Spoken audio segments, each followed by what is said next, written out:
Hello and welcome once again to the forest at Riverhaven. Cloudy day but quite warm. Spring is in the air. So many things are starting to blossom now, so it's a wonderful time.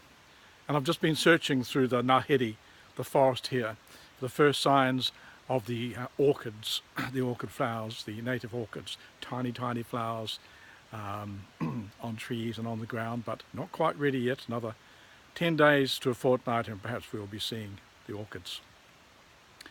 I just want to share some words with you today, and as I've often said to you, I guess there's no original thought in the whole world. And I guess that when we read something which actually impresses on us so much, and when we just wish to share, and sometimes we may adapt it slightly and just to share. So this is a sharing today. And I've spoken to you before about, excuse me, a little bug there, about the rebel within us, the rebel that is within all of us, and at times it may manifest. And only a great rebel is capable of true surrender. And this is the one who refuses to conform to what is false, shallow, or hypocritical. It requires great wisdom to surrender, to bow down to all that is real and honest, noble and true within one's self. Now, life will gladly help us along the path by continually presenting us with events that shatter our illusions and expectations. And we may indeed initially respond with resistance, even rage, and to be transformed by a flash of insight into acceptance. And this will slowly but surely deepen into a great understanding. As we stumble along the path resting with ourselves, life will render us soft and pliable within its hands. And ego-centered personalities will give way to the wonderful qualities of the subtler spirits, such as patience and trust. To be in tune with a spiritual master is a blessing, and compassionately they show us how to take true responsibility for ourselves, ultimately helping us to become both our own master and disciple. And this happens slowly but surely as we learn to trust the invisible guidance that flows from our own higher self.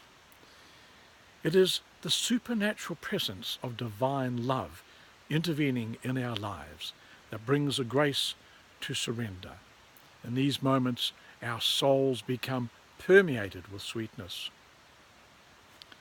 To sum up a little here, your higher self is tapping you on the shoulder, reminding you that there is nothing you need to do now to alter the situation.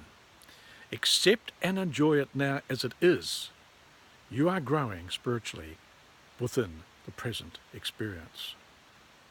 Wonderful words to guide us on our journey, and these are words that I need constantly to reinforce me on my journey, because I'm not unlike so many other people in the world today. We have a journey which is like this.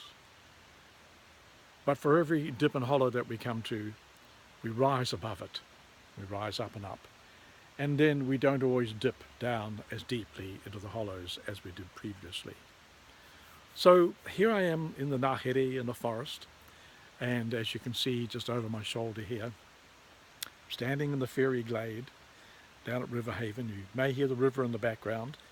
It's just once again such a joy to be here.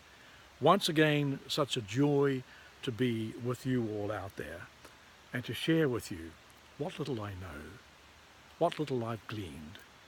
And as I often say, there's not a day goes by that I do not learn something new. There's something new always just around the corner. Sometimes it may be hard to recognize, but if we move with our eyes wide open in this world.